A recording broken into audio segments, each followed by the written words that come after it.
Contrairement à l'habitude, les supporters de Liverpool ont respecté les demandes qui leur ont été adressées de respecter une minute de silence en l'honneur de la reine Elisabeth II, lors du match de leur équipe contre l'Ajax Amsterdam, mardi soir. Les médias britanniques ont parlé d'un engagement rare des supporters de Liverpool à respecter une minute de silence pour l'âme de la reine, décédée la semaine dernière, malgré la présence de quelques huées isolées dans les tribunes du stade d'Anfield.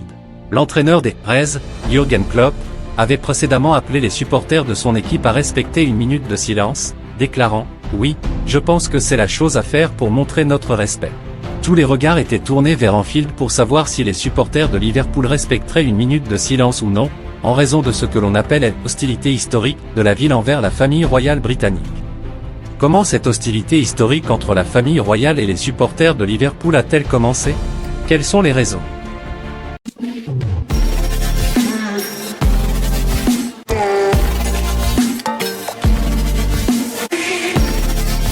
Flashback. Êtes-vous prêt à remonter le temps et à revenir au siècle passé? Pour en savoir plus sur la ville de Liverpool, nous devons remonter à 1207, le début de tout. La ville de Liverpool a une personnalité unique, que ce soit en termes de style, d'emplacement, de géographie, de population ou de religion. Depuis le début des temps, et plus précisément depuis sa fondation en 1207, la ville se caractérise par sa situation entre la rivière Mersey et la mer d'Irlande, d'où elle a une vue sur l'Écosse et l'Irlande de chaque côté. Il n'est donc pas surprenant que les habitants de la ville soient doués pour la pêche et l'agriculture. Avec le développement, la ville et ses habitants ont suivi tout très rapidement. Liverpool est devenue l'une des villes les plus lucratives du Royaume-Uni, grâce à la prospérité du commerce. Après l'invention des machines à vapeur, la ville est devenue un leader dans la production du coton, au point que Liverpool est devenu un centre principal de cette industrie moderne.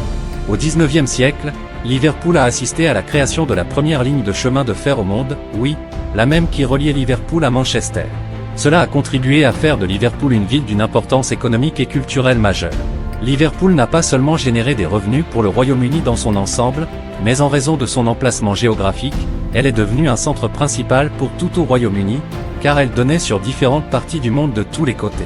En effet, le Royaume-Uni était autrefois une île isolée du reste du monde jusqu'en 1993, lorsque la décision a été prise de creuser un tunnel sous la Manche entre le Royaume-Uni et la France. En plus d'être un centre important pour le commerce et l'industrie, Liverpool abrite également la plus grande cathédrale du Royaume-Uni et la plus grande église du monde, connue sous le nom de cathédrale anglicane de Liverpool.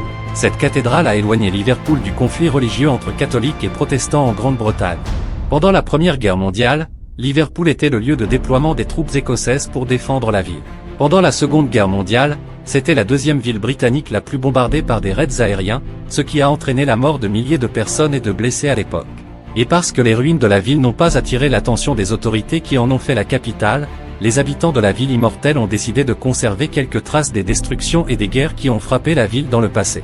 C'est pourquoi l'église Saint-Luc a été laissée en ruine par les bombardements pour servir de témoin des crimes de guerre que la ville a connus dans le passé. Nous ne sommes pas anglais, nous sommes scousés. Qui sont les scousés? Pour en savoir plus sur les scousés, il faut remonter une fois de plus dans le temps avec la machine à remonter le temps. Lorsque la ville de Liverpool a accueilli un grand nombre d'immigrants en provenance d'Irlande, de Norvège et du pays de Galles, ce qui a fait de la plupart des habitants de la ville des immigrants plutôt que des Anglais, c'est pourquoi ils se considèrent depuis la nuit des temps comme pas anglais. Et par conséquent, vous ne trouverez aucun soutien de la part des habitants de la ville de Liverpool pour l'équipe nationale d'Angleterre, que ce soit dans les tournois européens ou internationaux. Ici, personne n'encourage les Trois Lions. Mais d'où viennent les habitants de Liverpool le nom de Scousés? Selon un rapport publié par le journal The Guardian, intitulé « Pourquoi les habitants de Liverpool sont-ils appelés Scousés ?» Les immigrants qui sont arrivés dans la ville ont répandu un plat de soupe qui vient à l'origine de la Norvège. Ce plat était à l'origine populaire parmi les marins, et parce que Liverpool avait le plus grand port du Royaume-Uni autrefois, il était naturel qu'ils adoptent certaines des coutumes et des cultures différentes. Après l'arrivée des immigrants d'Irlande, du pays de Galles et de Norvège à Liverpool, ce plat de soupe est devenu très populaire dans les restaurants et parmi les habitants, au point que les habitants ont décidé de lui donner le nom de lobscouse. Le lobscouse est fait de bœuf, d'oignons, de pommes de terre écrasées et de betteraves, et il est servi avec des œufs frits et peut être assaisonné avec un peu de cumin. Avec la présence importante d'immigrants à Liverpool, il y a eu un conflit dans la façon de prononcer l'anglais britannique pour voir Liverpool naître d'un nouveau dialecte qui diffère légèrement de l'anglais en termes de dureté et de rapidité.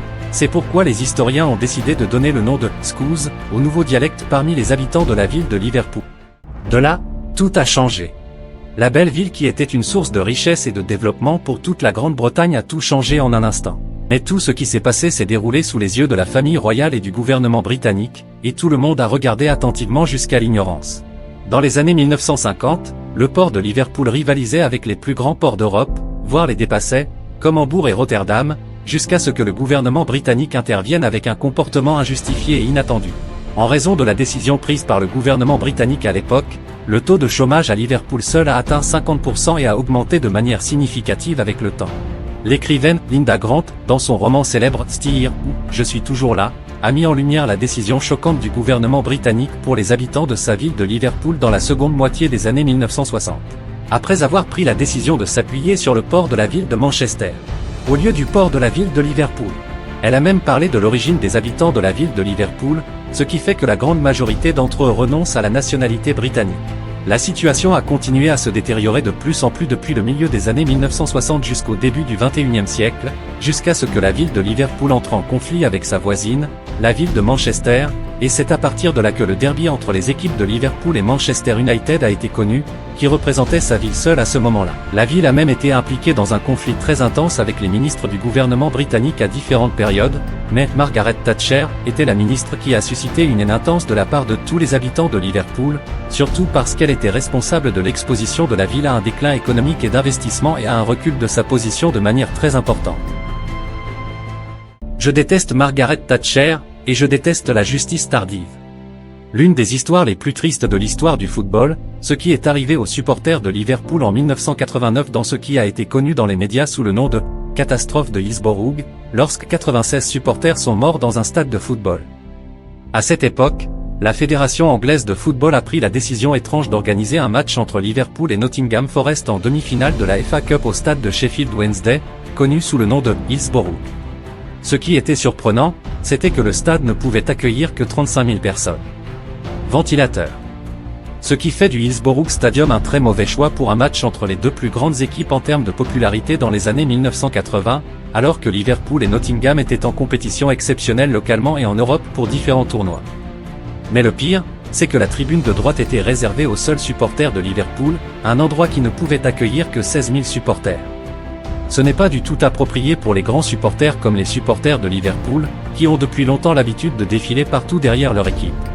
Dans les années 1980, il était courant dans la conception des stades de placer une clôture en fer séparant les tribunes et le terrain de jeu en raison de la propagation du phénomène des hooligans, un groupe de supporters qui ont tendance à recourir à la violence et aux émeutes. Quant à la route menant au stade du match, elle se trouve également dans une situation surprenante. Une seule route était réservée aux habitants du Merseyside pour se rendre au stade, et soudain, cette route a été soumise à des travaux d'entretien qui ont entraîné des perturbations de la circulation pendant de longues heures, ce qui a bien sûr retardé l'arrivée des supporters au moment opportun. Quant aux forces de sécurité organisatrices du match à l'époque, elles ont eu recours à une décision exceptionnelle et surprenante. Après que les supporters de Liverpool aient été autorisés à entrer par une seule porte, ces forces se sont également retirées devant les portes, ce qui a poussé les supporters à se précipiter pour entrer rapidement dans le stade. Même l'entrée des supporters dans le stade du match s'est poursuivie même après le début du match. Seulement 3 minutes et 6 secondes se sont écoulées jusqu'à ce que le football s'arrête à l'intérieur du terrain, ne laissant entendre que les cris des enfants et des adultes et l'effusion de sang qui a souillé chaque zone du terrain. Lorsque les supporters de Liverpool se sont collés à la clôture en fer et que la bousculade a continué entre eux, jusqu'à ce que les forces de sécurité arrivent tard comme d'habitude et ouvrent la clôture pour permettre à un grand nombre de supporters d'entrer sur le terrain. Tout cela a causé la mort de 96 supporters de Liverpool, la plus jeune victime étant une fillette de 10 ans et la plus âgée étant un homme de 75 ans. Sommes-nous finis à ce stade? Non, bien sûr. Margaret Thatcher, ou comme l'appellent les fans de Liverpool, la méchante vieille Thatcher, avait une opinion différente. Le même jour que l'incident de Hillsborough, une rumeur s'est propagée par les forces de sécurité à l'intérieur du stade, selon laquelle les supporters de Liverpool buvaient de l'alcool à l'excès et urinaient sur les policiers pour s'en débarrasser devant les portes du stade. Le lendemain de la catastrophe, Thatcher a piétiné le sang des supporters à l'intérieur du stade de Hillsborough tout en faisant la promotion de la même histoire racontée par les forces de sécurité. Elle a même pointé du doigt les fans de Liverpool dans cet incident, les accusant d'être ceux qui se sont suicidés. Les familles des victimes de Hillsborough, ainsi que les supporters de Liverpool, ont manifesté et protesté pour répondre aux allégations honteuses de Thatcher. Le Liverpool FC et sa direction les ont même soutenus et ont repris le dossier de 1989 à 2012. Qu'est-ce qui a poussé le gouvernement britannique à prendre la décision de retirer Thatcher de cette affaire et de confier l'enquête à Lord Peter Murray-Taylor, qui a publié 2 rapports exactement un mois plus tard, le premier confirmant que le stade n'était pas qualifié pour accueillir l'événement match, et le second condamnant la police et qualifiant leur comportement de déshonorant. La situation est restée telle qu'elle était, jusqu'à ce que le soleil se lève le 12 décembre 2012, lorsque David Cameron, alors Premier ministre britannique, a annoncé une nouvelle qui a rendu l'âme au corps pour les supporters de Liverpool, après 23 ans d'attente. Pour que justice soit faite. David Cameron a prononcé un discours que les supporters de Liverpool n'oublieront jamais, en affirmant devant la Chambre des communes britanniques l'innocence des supporters de Liverpool dans la catastrophe de Hillsborough, soulignant que les supporters de Liverpool sont innocents de toute calomnie et que la police a caché les preuves et les faits qui ont conduit à la condamnation. Eux d'être la cause principale du désastre. David Cameron a conclu sa déclaration devant la Chambre des communes britanniques par des mots à la fois durs et inspirants, lorsqu'il a déclaré « Je m'excuse sincèrement, au nom de tout ce pays, je présente mes plus sincères excuses pour l'injustice subie par les familles de ce désastre n'a jamais eu lieu. » Parce que le propriétaire du droit n'abandonne jamais, les supporters de Liverpool ont continué à adhérer à leur droit légal dans cette affaire, jusqu'à ce que la justice condamne l'ensemble de l'incident en avril 2016 et que le juge du tribunal confirme finalement que la police et les forces de sécurité à l'intérieur du stade Hillsborough, au moment de ce match tragique est la raison de ce qui est arrivé aux supporters. Interdit d'emmener le journal The Sun dans notre ville. À cette époque, une campagne de boycott du journal The Sun a été lancée à Liverpool. Les fans de Liverpool n'étaient pas les seuls à le faire, les fans d'Everton ont également boycotté le journal jusqu'à ce qu'il soit considéré comme indésirable dans le Merseyside. Cela a conduit au journal The Sun à s'excuser auprès des fans de Liverpool pour ce qu'il avait fait lors de la catastrophe de Hillsborough. Le journaliste Kelvin MacKenzie, rédacteur en chef du The Sun, s'est excusé en 1993 pour ses erreurs dans la couverture de la catastrophe et pour avoir fourni des informations trompeuses à tous. MacKenzie a confirmé que ces informations provenaient d'un membre du Parti conservateur, qui était naturellement en conflit politique avec la ville de Liverpool.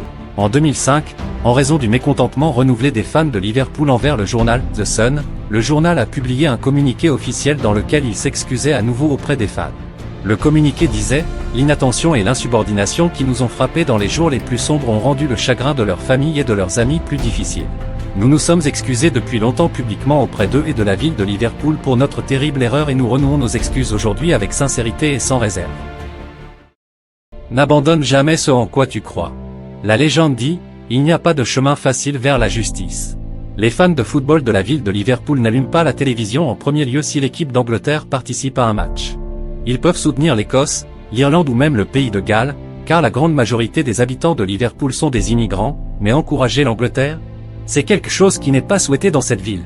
Au cours des dernières années, lorsque Liverpool a participé à un match qui se jouait au stade de Wembley, l'hymne national anglais a bien sûr été joué, mais cela a provoqué la colère des fans des Reds, qui ont fréquemment sifflé l'hymne. Ils n'aiment pas écouter cet hymne en particulier à cause des conflits.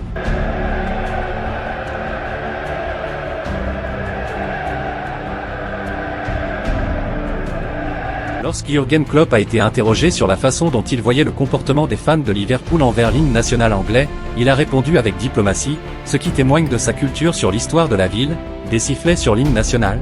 Je sais que nos fans sont formidables et intelligents, ils ne le feraient pas sans raison. Bien sûr, cela remonte à une raison du passé. Et toi? Pendant ce que tu as vu dans cette vidéo, est-ce que le public de Liverpool a été vraiment victime d'une injustice ou est-ce que le problème a été exagéré? Crie-nous ton avis en commentaire et n'oublie pas d'appuyer sur le bouton d'abonnement et de like si tu as aimé la vidéo.